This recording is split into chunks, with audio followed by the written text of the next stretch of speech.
En el corazón del Imperio Romano, durante los albores del primer siglo de nuestra era, surgió una figura que habría de convertirse en sinónimo de exceso, poder absoluto y comportamiento impredecible. Su nombre resuena aún hoy, 2 milenios después, como el ejemplo más extremo de lo que puede ocurrir cuando el poder ilimitado se concentra en manos de un solo individuo. Esta es la historia de Cayo Julio César Augusto Germánico, mejor conocido por su apodo militar, Calígula. Para comprender verdaderamente la magnitud de su reinado y las circunstancias que moldearon su carácter, debemos transportarnos primero a los días finales de la República Romana, cuando las estructuras tradicionales de gobierno comenzaban a resquebrajarse bajo el peso de las ambiciones personales y las guerras civiles. El abuelo adoptivo de Calígula, el divino Augusto, había transformado magistralmente una república agonizante en un imperio próspero, estableciendo lo que los historiadores conocerían como el Principado. Sin embargo, en ese acto de transformación política se encontraba la semilla de un problema fundamental: la ausencia de reglas claras para la sucesión imperial. Calígula nació el último día de agosto del año 12 de nuestra era, en la ciudad costera de Antium, conocida hoy como Ancio. Su padre era Germánico, el brillante general cuya popularidad entre las legiones y el pueblo romano alcanzaba niveles que rivalizaban con los del propio emperador Tiberio. Su madre, Agripina la Mayor, descendía directamente del emperador Augusto, lo cual convertía al pequeño Cayo en miembro de la más ilustre aristocracia romana. Desde su nacimiento, el niño estuvo destinado a la grandeza, rodeado por el prestigio de su linaje y las expectativas de un imperio entero. El apodo que lo haría famoso surgió durante sus primeros años de vida, cuando acompañaba a su padre en las campañas militares de Germania. Los soldados, encariñados con el pequeño hijo de su comandante, le confeccionaron una versión miniatura del calzado militar estándar, las famosas sandalias con suela claveteada que usaban los legionarios. Estas pequeñas botas militares, llamadas caligae, inspiraron el diminutivo afectuoso de Calígula, que significaba literalmente botitas. El niño se convirtió así en la mascota de las legiones, un símbolo viviente de la continuidad entre la gloria militar romana y las nuevas generaciones que heredarían el imperio. Sin embargo, la infancia privilegiada de Calígula pronto se vería ensombrecida por tragedias que marcarían profundamente su desarrollo psicológico. Cuando tenía apenas 7 años, su padre Germánico, en plena gloria de sus conquistas orientales, falleció súbitamente en Antioquía bajo circunstancias que muchos consideraron sospechosas. Las fuentes antiguas registran que antes de expirar, Germánico acusó a Gneo Pisón, gobernador de Siria, de haberlo envenenado por órdenes secretas del emperador Tiberio, quien supuestamente veía en la creciente popularidad de su sobrino adoptivo una amenaza para su propio poder. La muerte de Germánico desató una oleada de duelo sin precedentes en todo el imperio. Cuando el cuerpo fue trasladado de regreso a Roma, multitudes llenaban las calles, lamentando la pérdida del que muchos consideraban el heredero natural del trono imperial. Agripina la Mayor, devastada pero decidida, encabezó un movimiento político que exigía justicia por la desaparición de su esposo. El joven Calígula, testigo de estos acontecimientos, observaba cómo su madre se transformaba en figura de resistencia contra el emperador reinante, aprendiendo así las primeras lecciones sobre las peligrosas dinámicas del poder imperial. Los años siguientes trajeron consigo una sucesión de desgracias para la familia. Tiberio, cada vez más paranoico y receloso de la popularidad de la línea de Germánico, comenzó a percibir amenazas donde quizás no las había. El emperador se rodeó de Lucio Helio Sejano, prefecto de la Guardia Pretoriana, un hombre cuya ambición y capacidad para la manipulación rivalizaban con las de los más astutos políticos de la época. Sejano comprendió que su camino hacia el poder pasaba necesariamente por eliminar a los potenciales herederos del trono, especialmente a los descendientes de Germánico. Bajo la influencia de Sejano, Tiberio ordenó el arresto de Agripina la Mayor y sus 2 hijos mayores, acusándolos de conspirar contra el Estado. La acusación, probablemente fabricada o enormemente exagerada, resultó suficiente para destruir a la familia. Agripina fue exiliada a la remota isla de Pandataria, donde eventualmente pereció, según algunos relatos, rehusándose a comer hasta su último día. Sus dos hijos mayores, Nerón y Druso, corrieron suertes igualmente trágicas, pereciendo en circunstancias que sugieren privación extrema y posible trato cruel. Calígula, el más joven de los hermanos varones, sobrevivió a esta purga familiar por razones que los historiadores aún debaten. Algunos sugieren que su juventud lo hacía parecer menos amenazante políticamente. Otros proponen que demostró una precoz habilidad para la supervivencia, aprendiendo a ocultar sus verdaderos sentimientos detrás de una máscara de complacencia. El poeta y biógrafo romano Suetonio relataría más tarde que Calígula desarrolló durante estos años una capacidad casi sobrenatural para disimular sus emociones, una habilidad que describiría con una frase escalofriante: «Nunca hubo mejor esclavo ni peor amo». En el año 31, cuando Calígula contaba 19 años de edad, el panorama político experimentó un giro dramático. Sejano, cuya influencia sobre Tiberio parecía absoluta, fue súbitamente denunciado, arrestado y ejecutado, acusado precisamente de conspirar para usurpar el trono. La caída del prefecto pretoriano alteró profundamente las dinámicas de poder en Roma. Tiberio, ahora sin su principal consejero y cada vez más desconfiado de la capital y sus intrigas, se había retirado a la isla de Capri, desde donde gobernaba el imperio a distancia, comunicándose principalmente mediante correspondencia oficial. Fue precisamente a Capri donde Calígula sería convocado en el año 32. El joven se encontró viviendo en la lujosa villa del emperador, bajo la atenta vigilancia del hombre que había destruido a su familia. Los años que pasó en Capri se convertirían en materia de intenso debate histórico. Las fuentes antiguas, particularmente hostiles hacia Tiberio, describen la isla como escenario de los excesos más depravados, aunque los historiadores modernos tienden a considerar muchas de estas afirmaciones como propaganda posterior. Lo que sí resulta indiscutible es que Calígula pasó años cruciales de su formación bajo la tutela directa de un emperador que gobernaba mediante el miedo y la sospecha constante. Durante su estancia en Capri, Calígula observó de cerca los mecanismos del poder imperial absoluto. Vio cómo Tiberio, mediante una sola carta, podía elevar o destruir carreras políticas enteras. Aprendió que la supervivencia en el entorno imperial requería astucia, paciencia y la capacidad de mantener ocultos los propios pensamientos. El historiador Tácito sugiere que Calígula se convirtió en un maestro de la adulación, complaciendo cada capricho del anciano emperador mientras guardaba celosamente cualquier resentimiento que pudiera albergar por el destino de su familia. Tiberio, por su parte, parecía albergar sentimientos contradictorios hacia su joven huésped. Por un lado, Calígula representaba la continuación de la línea de Germánico, cuya memoria seguía siendo venerada por el pueblo y el ejército. Por otro, el emperador no podía ignorar completamente las cualidades del joven: su inteligencia, su capacidad de adaptación y su innegable conexión con el linaje augusteo. En sus últimos años, Tiberio habría expresado presagios oscuros sobre el futuro bajo el gobierno de Calígula, según relata Suetonio, comparando su eventual ascenso con criar una serpiente para el pueblo romano. El 16 de marzo del año 37, después de días de enfermedad, Tiberio falleció en su villa de Miseno, a los 77 años de edad.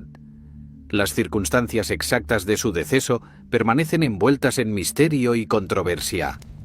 Algunas fuentes antiguas sugieren que el prefecto pretoriano Macro, quien había reemplazado a Sejano en su posición de confianza, pudo haber acelerado el fin del emperador cubriendo su rostro con una almohada cuando parecía estar recuperándose de su dolencia. Otros relatos proponen que Calígula mismo estuvo involucrado directamente en apresurar el desenlace. Sin embargo, los historiadores modernos reconocen que resulta imposible determinar la verdad detrás de estas acusaciones, surgidas en un contexto donde las narrativas sobre Calígula ya estaban fuertemente contaminadas por la hostilidad posterior. Lo que sí resulta innegable es que la muerte de Tiberio fue recibida con un alivio casi universal en Roma. El pueblo, que había soportado décadas de gobierno austero, juicios por traición constantes y una atmósfera general de sospecha paranoica, celebró abiertamente el fin de una era que muchos percibían como opresiva. Las calles se llenaron de romanos jubilosos gritando consignas que deseaban al difunto emperador arder en el inframundo, una demostración extraordinaria de cuán impopular se había vuelto el segundo emperador de Roma. En medio de esta celebración pública, Calígula emergió como la esperanza de renovación que el imperio anhelaba. Su juventud, apenas 24 años en el momento de su ascensión, contrastaba dramáticamente con la ancianidad de Tiberio. Su conexión con el amado germánico activaba inmediatamente la nostalgia por aquellos días de gloria militar y popularidad genuina. Más aún, Calígula representaba un regreso simbólico a la línea directa de Augusto, el fundador del sistema imperial cuyo recuerdo seguía siendo venerado como una edad dorada de prosperidad y estabilidad. El Senado romano, órgano que teóricamente conservaba autoridad legislativa, aunque en la práctica su poder había sido paulatinamente erosionado durante el Principado, actuó con rapidez notable para confirmar a Calígula como nuevo emperador. Los senadores, ansiosos por distanciarse del régimen anterior y ganar el favor del nuevo gobernante, anularon el testamento de Tiberio, que había designado como coheredero del trono a su propio nieto, Tiberio Gemelo, un adolescente que compartía con Calígula la sucesión. El Senado argumentó que Calígula, por su edad, experiencia y prestigio familiar, debía gobernar en solitario, consolidando así todo el poder imperial en manos del joven emperador. Los primeros meses del reinado de Calígula parecieron justificar plenamente el optimismo popular. El nuevo emperador implementó una serie de medidas que le ganaron el afecto inmediato tanto del pueblo como de las clases privilegiadas. Su primer acto significativo fue viajar personalmente a las islas donde habían perecido su madre y sus hermanos, recuperando sus cenizas y trasladándolas con gran pompa al mausoleo de Augusto en Roma. La ceremonia fúnebre, conducida con toda la solemnidad que correspondía a miembros de la familia imperial, sirvió como poderoso símbolo de rehabilitación familiar y justicia postrera. Calígula demostró también una habilidad política considerable al conceder amnistías generales, restaurar las asambleas electorales que habían sido suspendidas y publicar las cuentas del imperio, una medida de transparencia que Tiberio había abandonado en sus últimos años. El nuevo emperador distribuyó generosos bonos a los soldados de la Guardia Pretoriana y las legiones, asegurando así su lealtad mediante el método más tradicional y efectivo: la recompensa monetaria directa. En Roma, organizó espectáculos públicos de una magnificencia sin precedentes, con luchas de gladiadores, carreras de carros y representaciones teatrales que encantaron a las masas urbanas. Más significativamente, Calígula parecía genuinamente interesado en gobernar de manera diferente a su predecesor. Asistía regularmente a las sesiones del Senado, consultaba con los magistrados sobre asuntos de Estado y demostraba cortesía hacia las instituciones tradicionales de la República. El historiador Filón de Alejandría, quien visitó Roma durante estos primeros meses, describió el entusiasmo universal que rodeaba al joven emperador, comparando el ambiente con el amanecer después de una noche prolongada y opresiva. Sin embargo, apenas 6 meses después de su ascensión al trono, Calígula sufrió una enfermedad grave que lo dejó postrado durante semanas. La naturaleza exacta de su dolencia permanece como materia de especulación histórica y médica. Los relatos antiguos hablan de fiebres intensas y periodos de inconsciencia que hicieron temer seriamente por su vida. Algunas teorías modernas han propuesto encefalitis, envenenamiento gradual o incluso un episodio psicótico agudo como posibles explicaciones. Lo que resulta significativo es que, según múltiples fuentes antiguas, cuando Calígula finalmente se recuperó de esta enfermedad, su personalidad había experimentado una transformación fundamental. El emperador que emergió de su convalecencia parecía ser una persona diferente. La cortesía y moderación de los primeros meses dieron paso a comportamientos cada vez más erráticos, caprichosos y, en ocasiones, claramente crueles.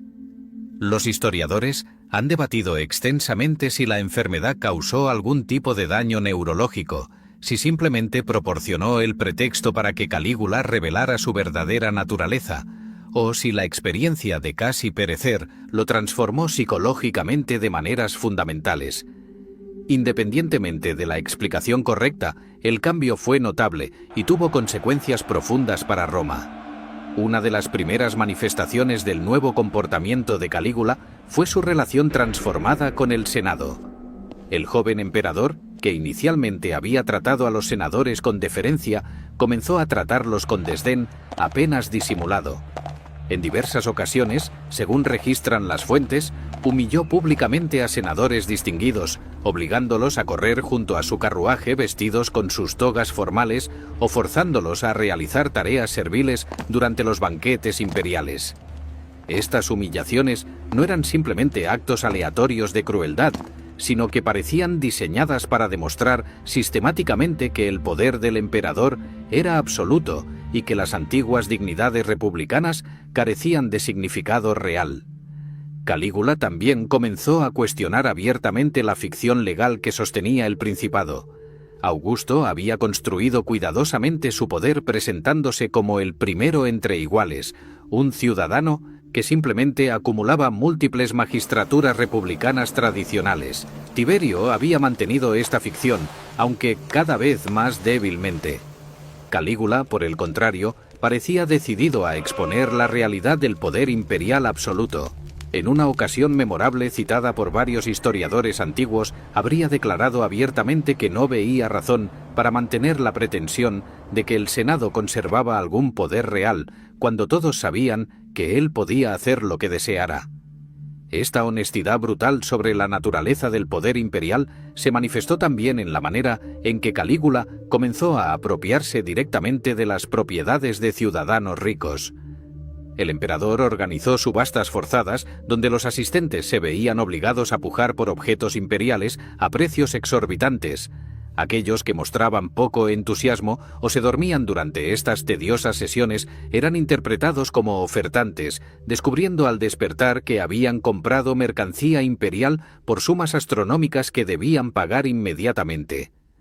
Estas prácticas, aunque ciertamente extorsivas, reflejaban una lógica perversa.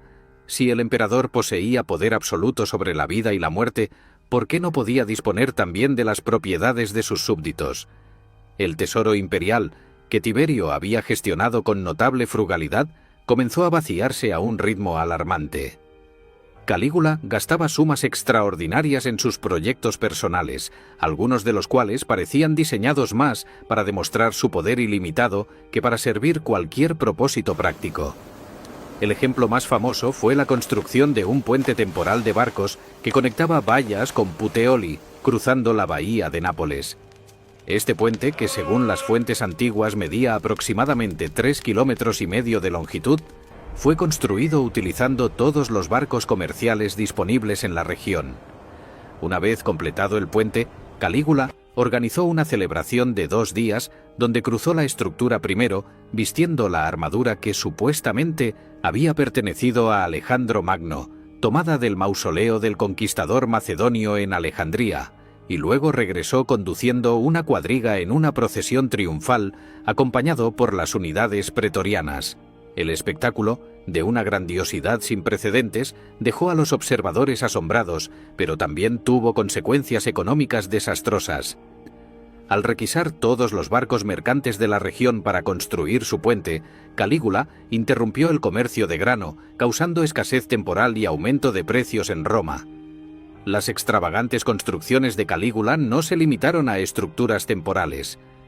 El emperador inició la construcción de palacios enormes, amplió masivamente la residencia imperial en el Palatino y proyectó obras de ingeniería ambiciosas. Una de sus ideas más audaces era cortar el istmo de Corinto para crear un canal que conectara el Golfo de Corinto con el Golfo Sarónico, un proyecto que no se completaría hasta el siglo XIX.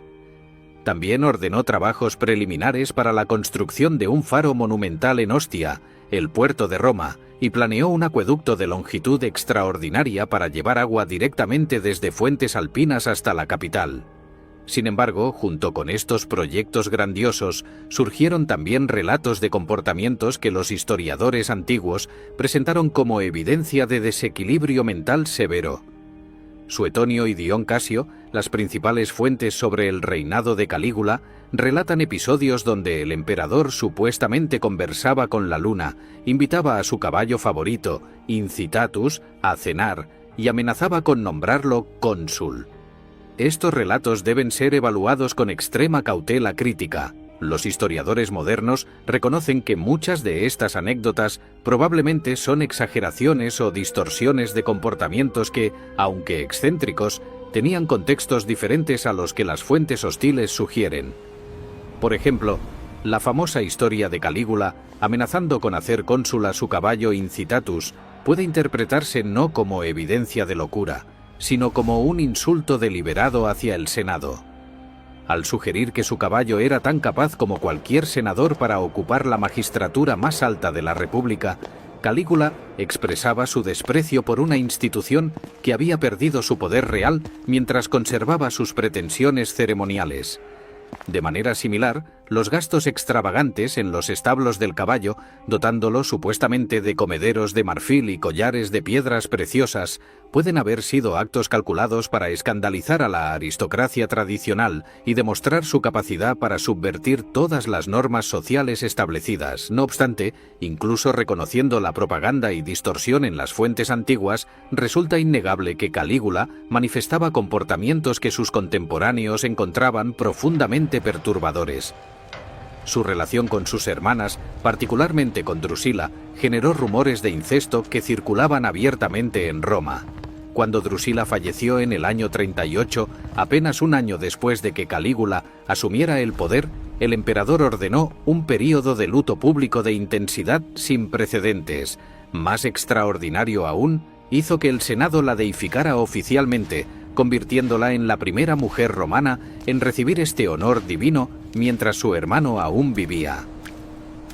La divinización de Drusila marcó el comienzo de una fase aún más problemática del reinado de Calígula, su creciente insistencia en su propia naturaleza divina. Mientras que emperadores anteriores habían aceptado la deificación póstuma como parte del sistema imperial, Calígula comenzó a exigir adoración religiosa durante su propia vida. Ordenó la construcción de templos dedicados a su persona, estableció un colegio sacerdotal cuya única función era su culto y exigió que su estatua fuera colocada en lugares sagrados, incluyendo sinagogas judías, provocando crisis religiosas en las comunidades que rechazaban la idolatría. La insistencia de Calígula en su divinidad alcanzó su punto más conflictivo con el plan de erigir su estatua en el Templo de Jerusalén, el centro espiritual del judaísmo. Esta orden, que violaba fundamentalmente los principios monoteístas judíos, provocó tal resistencia en Judea que el gobernador romano de Siria, Publio Petronio, demoró deliberadamente la implementación, consciente de que ejecutarla podría desencadenar una rebelión masiva. La crisis solo se resolvió con la eventual desaparición de Calígula, pero el episodio ilustra hasta qué punto el emperador estaba dispuesto a desafiar sensibilidades religiosas profundamente arraigadas para afirmar su autoridad absoluta. Los gastos continuos del emperador agotaron rápidamente el tesoro imperial que Tiberio había acumulado mediante décadas de administración austera. Enfrentado a una crisis fiscal de su propia creación, Calígula recurrió a métodos cada vez más arbitrarios y opresivos para obtener fondos. Instituyó impuestos nuevos y poco convencionales sobre prácticamente todo: ventas en mercados, salarios de trabajadores, ganancias de personas que ejercían oficios considerados inmorales. Revivió leyes antiguas que habían caído en desuso para confiscar propiedades mediante tecnicismos legales. Más siniestro aún, Calígula comenzó a utilizar acusaciones de traición como mecanismo para apropiarse de fortunas privadas. Cualquier persona de riqueza considerable podía encontrarse súbitamente acusada de conspirar contra el emperador. Los juicios, cuando los había, eran meras formalidades. Las condenas resultaban en ejecución o exilio, con confiscación automática de todas las propiedades del condenado, que pasaban directamente al tesoro imperial. Este sistema creó una atmósfera de terror entre las clases acomodadas de Roma, donde la riqueza visible se convertía en peligro mortal. Las fuentes antiguas registran numerosos casos de senadores, caballeros y comerciantes prósperos que perecieron bajo acusaciones fabricadas durante el reinado de Calígula. En muchos casos, la evidencia contra los acusados era risible o completamente ausente. Sin embargo, el emperador había creado un sistema donde la acusación misma era suficiente para la condena, especialmente cuando el acusador era el propio gobernante o sus agentes cercanos. Esta práctica no era enteramente nueva. Tiberio había utilizado acusaciones de traición extensivamente en sus últimos años, pero Calígula la elevó a un arte perverso, aplicándola con mayor frecuencia y menor pretensión de legalidad. La relación de Calígula con su familia también se deterioró dramáticamente. Su tío Claudio, a quien las fuentes describen como padeciendo algún tipo de impedimento físico o de habla que lo hacía objeto de burlas, fue repetidamente humillado por el emperador en público.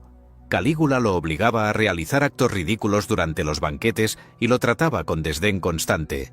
Sin embargo, paradójicamente, esta humillación continua probablemente salvó la vida de Claudio. Al ser percibido como inofensivo e incompetente, no representaba una amenaza política, lo cual le permitió sobrevivir donde otros miembros de la familia imperial perecieron. El destino de Tiberio Gemelo, el joven coheredero que el Senado había descartado al comienzo del reinado de Calígula, resultó mucho menos afortunado. Inicialmente mantenido cerca como parte de la familia imperial, el adolescente fue eventualmente acusado de conspiración y forzado a quitarse la vida. Las fuentes sugieren que la verdadera razón de su eliminación fue simplemente que su existencia representaba una alternativa potencial a Calígula, alguien a quien los descontentos podrían reunirse en caso de decidir remover al emperador. En sus relaciones con las provincias orientales del imperio, Calígula demostró una preferencia notable por las monarquías clientelares. Restauró varios reinos que habían sido anexados previamente como provincias romanas, entregándolos a monarcas aliados que gobernarían como vasallos de Roma. Esta política tenía precedentes en la tradición republicana y augustea, pero la manera en que Calígula la implementaba parecía responder más a caprichos personales que a consideraciones estratégicas coherentes. El caso más notable fue la restauración del reino de Ponto y Armenia Menor a Polemón II, decisión que alteró significativamente la estructura administrativa de la región.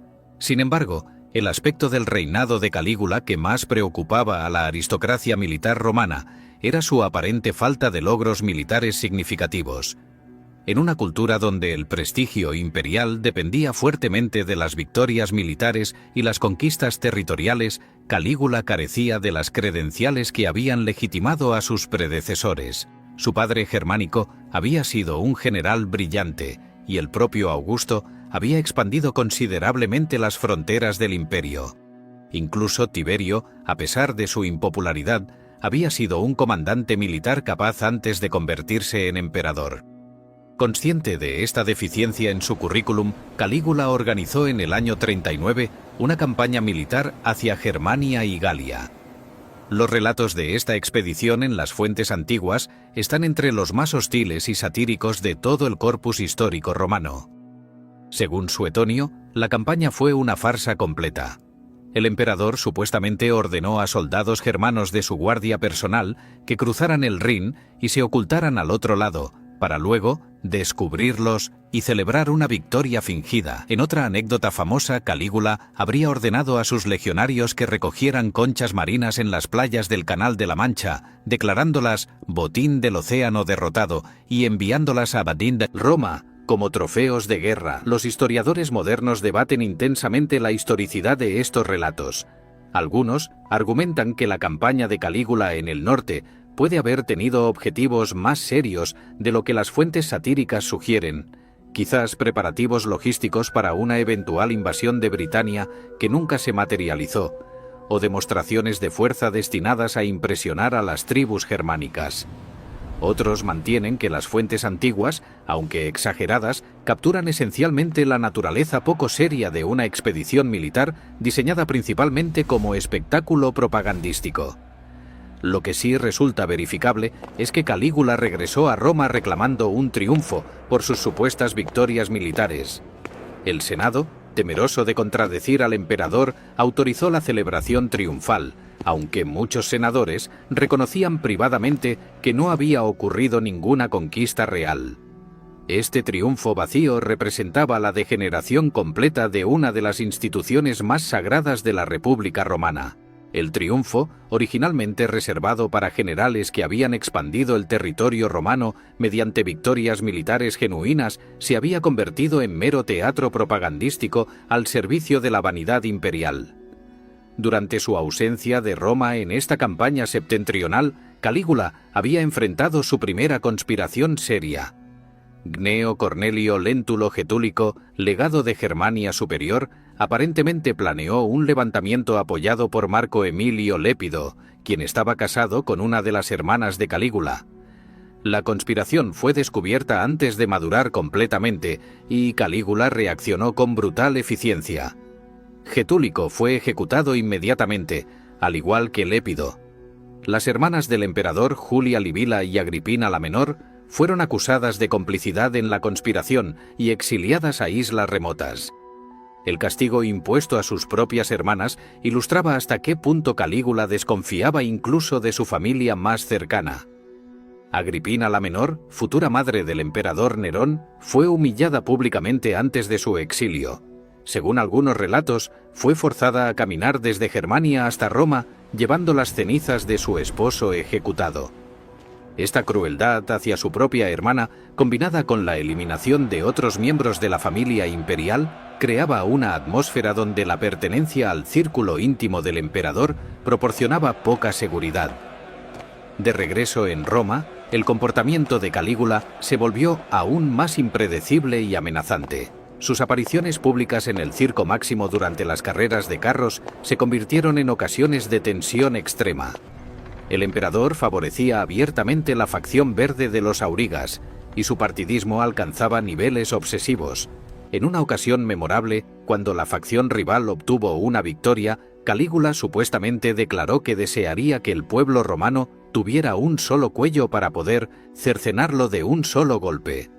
Esta declaración, registrada por múltiples fuentes, aunque posiblemente apócrifa o exagerada, capturaba perfectamente la relación cada vez más tóxica entre el emperador y sus súbditos. Los matrimonios de Calígula reflejaban también su naturaleza caprichosa. Se casó al menos 4 veces durante su breve reinado, y cada unión estaba rodeada de escándalo. Su primera esposa, Junia Claudila, había fallecido en el parto poco antes de que él se convirtiera en emperador.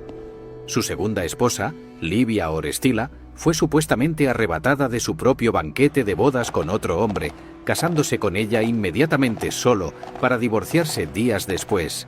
Lolia Paulina, su tercera esposa, fue elegida aparentemente por su extraordinaria belleza y riqueza, pero el matrimonio duró apenas unos meses. Finalmente, Milonia Cesonia, su cuarta esposa, permaneció con él hasta su último día, a pesar de, según las fuentes maliciosas, no ser particularmente hermosa ni joven. La relación de Calígula con Cesonia, descrita en términos excepcionalmente negativos por los historiadores antiguos, producía al menos una consecuencia significativa: el nacimiento de su única hija, Julia Drusila. El emperador adoraba abiertamente a la niña, aunque según relatos antiguos, su amor paternal manifestaba características perturbadoras. Supuestamente entretenía a sus invitados sosteniendo el rostro de la pequeña, mientras comentaba que ordenaría que la torturaran para descubrir por qué la amaba tanto. Estas anécdotas, aunque probablemente exageradas, sugerían a los contemporáneos que incluso los afectos naturales del emperador estaban contaminados por impulsos sádicos. Mientras tanto, la situación fiscal del imperio continuaba deteriorándose. A pesar de las confiscaciones constantes, los nuevos impuestos y los métodos extorsivos, el tesoro imperial no lograba mantenerse al ritmo de los gastos de Calígula. Los proyectos de construcción continuaban consumiendo recursos enormes. Los espectáculos públicos se volvían cada vez más elaborados y costosos, y el emperador distribuía generosamente dinero a los soldados pretorianos cuya lealtad consideraba esencial para su supervivencia. Este ciclo insostenible de gasto y recaudación forzada generaba resentimiento creciente en todos los niveles de la sociedad romana. Entre los grupos más afectados por las políticas de Calígula estaban los oficiales de la Guardia Pretoriana, paradójicamente los mismos hombres encargados de proteger su vida. Aunque recibían bonos generosos, también eran testigos diarios de las humillaciones que el emperador infligía sobre personas de rango elevado. Más preocupante aún, algunos pretorianos habían sido personalmente insultados o humillados por Calígula, quien aparentemente disfrutaba burlándose de su masculinidad o cuestionando su valentía. Estas ofensas, dirigidas a hombres armados y entrenados para la violencia, creaban una situación de peligro mortal para el emperador. El tribuno pretoriano Casio Querea se convirtió en el foco del descontento militar.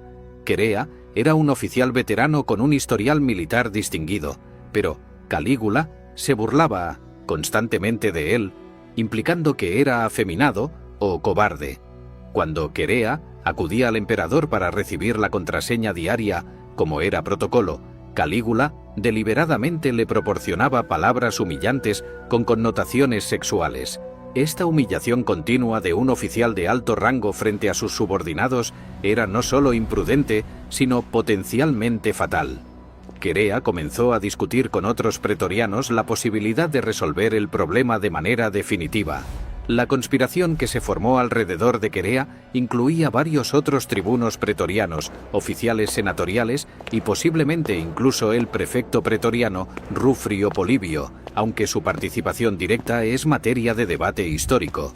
Los conspiradores reconocían que eliminar a Calígula era apenas el primer paso.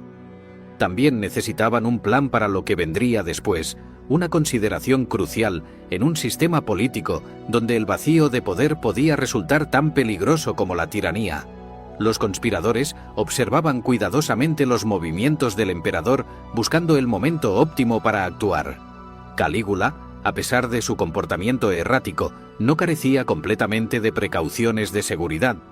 Mantenía una guardia germana personal compuesta por soldados que le debían lealtad personal y que probablemente no compartían los agravios de los pretorianos romanos. Cualquier atentado contra el emperador necesitaría separarlo de estos guardaespaldas germanos para tener posibilidades de éxito.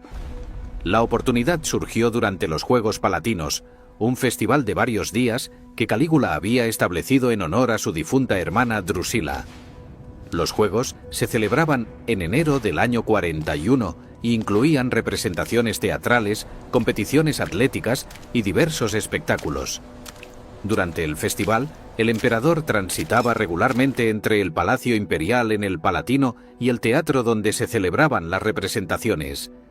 Este tránsito, que requería pasar por corredores estrechos y subterráneos, ofrecía un punto vulnerable donde la ventaja numérica de los guardias germanos se reducía considerablemente. El 24 de enero del año 41, alrededor del mediodía, Calígula asistía a los espectáculos teatrales. Según los relatos de Suetonio y Josefo, el historiador judío que documentó extensamente este período, el emperador había considerado no asistir ese día específico debido a una indigestión estomacal. Sin embargo, fue persuadido por sus acompañantes para que presenciaran las actuaciones de jóvenes nobles que habían viajado desde Asia para participar en los Juegos. Esta decisión aparentemente trivial determinaría el curso de la historia romana. Alrededor del mediodía, Calígula decidió retirarse del teatro. Se levantó de su asiento y comenzó a caminar hacia el palacio, acompañado por su séquito habitual. Para alcanzar los aposentos imperiales, debía atravesar un pasillo cubierto y estrecho, un criptopórtico que conectaba el teatro con las estructuras palaciegas del Palatino. Era en este corredor donde los conspiradores habían decidido actuar. Cuando el emperador entró en el pasillo, Casio Querea y sus coconspirados lo estaban esperando. Según el relato más detallado, proporcionado por Josefo, quien aparentemente tuvo acceso a testimonios de testigos presenciales, Querea se acercó a Calígula como si fuera a preguntarle algo rutinario. Cuando el emperador se detuvo para responder, el tribuno pretoriano lo golpeó entre el cuello y el hombro con su espada. El golpe fue severo, pero no inmediatamente mortal. Calígula, herido y sangrando, gritó: «¡Todavía vivo!», mientras intentaba defenderse. Sus palabras, registradas por las fuentes antiguas, tienen una cualidad casi patética, la expresión desesperada de un hombre que había creído poseer poder divino, descubriendo su mortalidad de la manera más brutal. Otros conspiradores se unieron rápidamente al ataque. Cornelio Sabino, otro tribuno, y aproximadamente 30 conjurados más rodearon al emperador caído, apuñalándolo repetidamente. Las fuentes registran que Calígula recibió alrededor de 30 heridas, un número que sugiere tanto la furia de los atacantes como posiblemente un intento de distribuir la responsabilidad del acto entre múltiples participantes. El séquito del emperador, compuesto principalmente por cortesanos desarmados, huyó en pánico ante la violencia súbita. Sin embargo, los guardias germanos, al escuchar la conmoción, llegaron rápidamente a la escena. Encontrando a su emperador muerto en el suelo del corredor, reaccionaron con furia. En su rabia mataron a varios de los conspiradores que aún se encontraban cerca, así como a algunos espectadores inocentes que simplemente tuvieron la mala fortuna de estar en el lugar equivocado en el momento equivocado. Las fuentes mencionan que Asprenas, un senador que simplemente pasaba por el área, fue ejecutado por los germanos que lo confundieron con uno de los conspiradores. Los asesinos, sin embargo, no se detuvieron con Calígula. En un acto que revelaría la profundidad del plan conspirador y la determinación de prevenir cualquier continuación de su línea, los pretorianos se dirigieron a los aposentos imperiales donde se encontraba Milonia Cesonia, la esposa de Calígula. La emperatriz fue ejecutada sin juicio ni ceremonia. Más horroroso aún, también asesinaron a Julia Drusila, la hija pequeña del emperador, estrellando su cabeza contra una pared. Este infanticidio brutal, registrado con evidente horror incluso por las fuentes hostiles a Calígula, aseguraba que no quedara ningún heredero directo que pudiera reclamar venganza o convertirse en foco de lealtades residuales. Mientras tanto, en el teatro, la audiencia inicialmente no comprendió lo que había ocurrido. Los espectáculos continuaron brevemente hasta que la noticia del regicidio se propagó. Entonces, estalló el caos. Algunos espectadores huyeron, aterrorizados, temiendo ser implicados en la conspiración o convertirse en víctimas de la violencia que se desataba. Otros, particularmente miembros del Senado, comenzaron a reunirse para discutir qué hacer ante la repentina vacancia del trono imperial. El Senado romano se encontraba en una posición extraordinariamente delicada. Por un lado, muchos senadores secretamente celebraban la eliminación de un tirano que los había humillado y aterrorizado durante casi 4 años. Por otro lado, la institución senatorial enfrentaba ahora la pregunta fundamental: ¿qué tipo de gobierno seguiría? Algunos senadores idealistas comenzaron a discutir la posibilidad de restaurar la República, aboliendo el Principado completamente y regresando al sistema de magistrados electos y poder senatorial que había gobernado Roma durante siglos. Estas discusiones sobre restauración republicana, aunque sinceras en algunos participantes, revelaban una profunda desconexión con la realidad política del imperio. El sistema republicano había colapsado precisamente porque era incapaz de gobernar efectivamente un imperio del tamaño de Roma. Las legiones, acostumbradas a jurar lealtad a un emperador individual que las recompensaba directamente, difícilmente aceptarían un retorno a estructuras más difusas de mando. Más fundamentalmente, la Guardia Pretoriana, cuya existencia misma dependía del sistema imperial, tenía incentivos financieros directos para mantener el Principado. Mientras los senadores debatían abstracciones políticas, los pretorianos tomaban acción decisiva. Los guardias comenzaron a buscar a cualquier miembro superviviente de la familia imperial que pudiera servir como nuevo emperador. Encontraron a Tiberio Claudio Druso, el tío de Calígula, a quien el emperador difunto había humillado constantemente, escondido detrás de una cortina en el palacio, aterrorizado de que los asesinos vinieran también por él. Los pretorianos, lejos de matarlo, lo aclamaron como nuevo emperador. La elección de Claudio por los pretorianos tenía una lógica clara.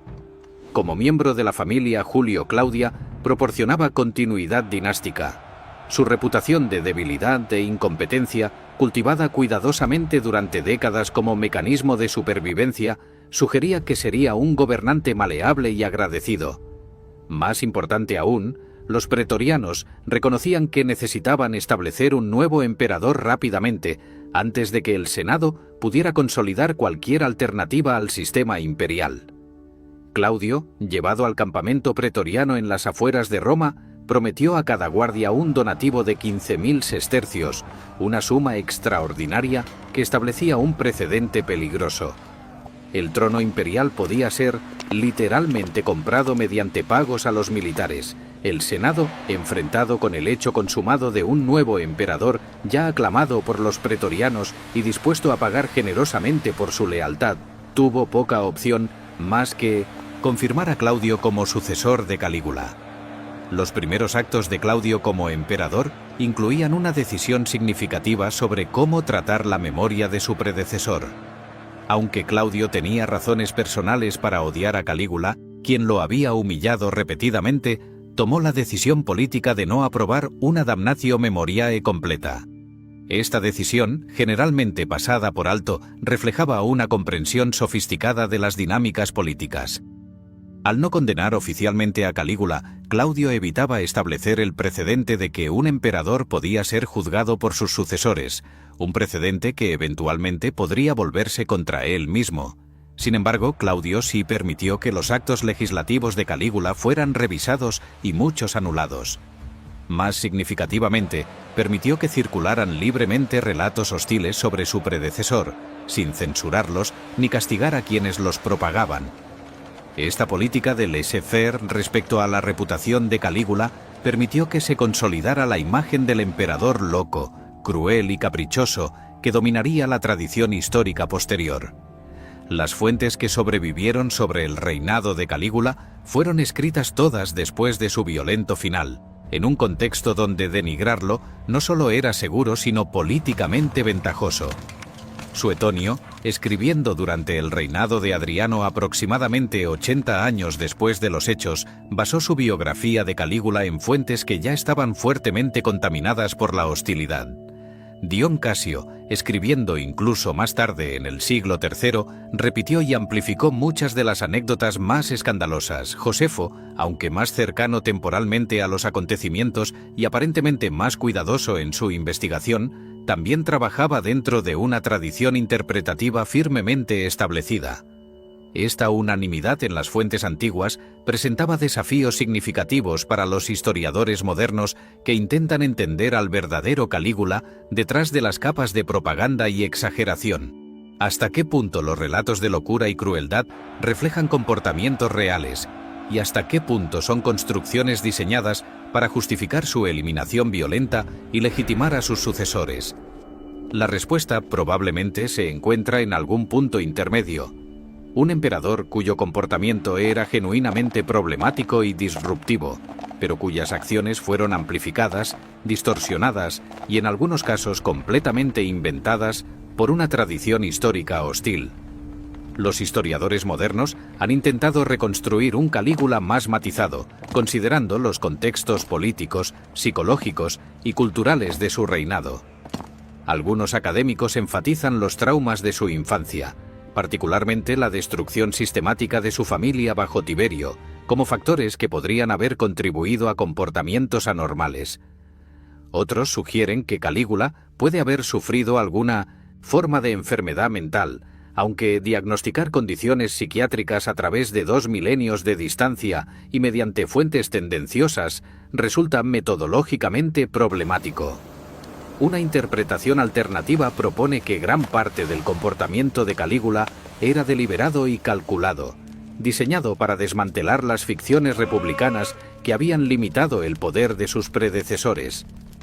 Según esta lectura, Calígula no estaba loco, sino brutalmente honesto sobre la naturaleza real del poder imperial, rechazando las pretensiones y el teatro político que habían caracterizado los reinados de Augusto y Tiberio.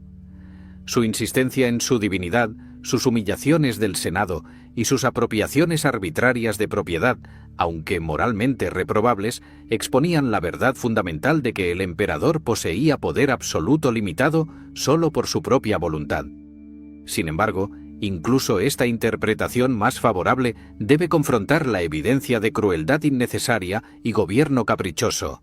Independientemente de si Calígula sufría enfermedad mental, trauma psicológico o simplemente ejercía poder sin restricciones morales, el resultado fue un reinado que causó sufrimiento considerable, gastó irresponsablemente los recursos del Estado y terminó en violencia. El legado de Calígula no es simplemente el de un individuo problemático, sino el de un sistema político que permitía que un individuo problemático causara daño enorme sin mecanismos efectivos de corrección más allá del regicidio. El breve reinado de Calígula reveló debilidades fundamentales en el sistema del principado que Augusto había establecido.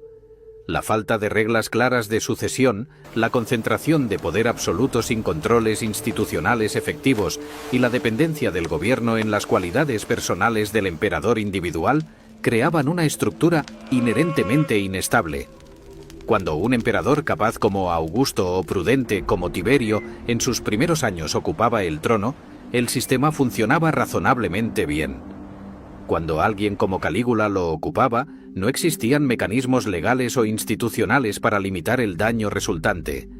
Los sucesores de Calígula aprenderían lecciones selectivas de su reinado. Claudio, Nerón y los emperadores posteriores reconocerían la importancia de mantener al menos una apariencia de respeto hacia el Senado y las instituciones tradicionales, aunque el poder real permaneciera firmemente en manos imperiales. También comprenderían que incluso el emperador más poderoso debía tener cuidado con la guardia pretoriana, cuya capacidad para hacer y deshacer emperadores quedaría dramáticamente demostrada a lo largo del siglo siguiente. El reinado de Calígula también tuvo consecuencias para cómo Roma conceptualizaba la locura y el poder. Los romanos desarrollarían una tradición de etiquetar a emperadores problemáticos como locos, una etiqueta que servía a funciones políticas importantes.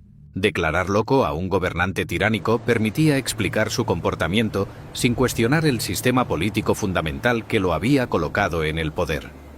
Esta tradición, establecida firmemente con Calígula, se aplicaría posteriormente a otros emperadores problemáticos como Nerón, Cómodo y Elagábalo. En la memoria cultural occidental, Calígula ha permanecido como el arquetipo del tirano loco, el gobernante cuyo poder absoluto lo corrompió absolutamente. Su nombre evoca inmediatamente imágenes de exceso, crueldad y delirio de grandeza. Esta imagen, transmitida a través de 2 milenios de literatura, arte y más recientemente cine y televisión, tiene raíces en las fuentes antiguas, pero ha sido continuamente reelaborada y amplificada por cada generación que se enfrenta a sus propias experiencias con el poder tiránico. La fascinación persistente con Calígula refleja preocupaciones más profundas sobre la naturaleza del poder y sus efectos sobre aquellos que lo ejercen. Su historia plantea preguntas inquietantes sobre si el poder absoluto inevitablemente corrompe, si ciertos individuos son constitucionalmente incapaces de manejarlo responsablemente y qué salvaguardas institucionales pueden prevenir el abuso tiránico. Estas cuestiones, profundamente relevantes en el contexto romano del primer siglo, permanecen igual de pertinentes en el mundo contemporáneo. El emperador que había comenzado su reinado como la esperanza brillante de Roma, el heredero del amado germánico que prometía renovación después de las décadas oscuras de Tiberio, terminó sus días desangrado en un corredor palaciego, asesinado por aquellos encargados de protegerlo.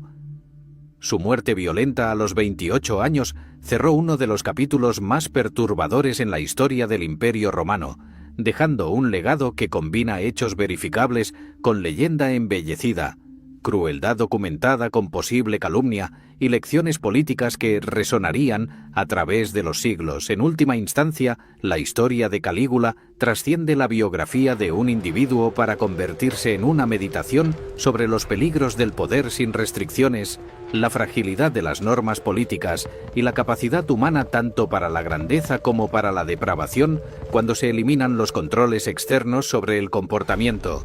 Su reinado demostró que las instituciones políticas, sin importar cuán bien diseñadas, no pueden funcionar apropiadamente cuando el individuo al mando rechaza fundamentalmente las normas que las sustentan.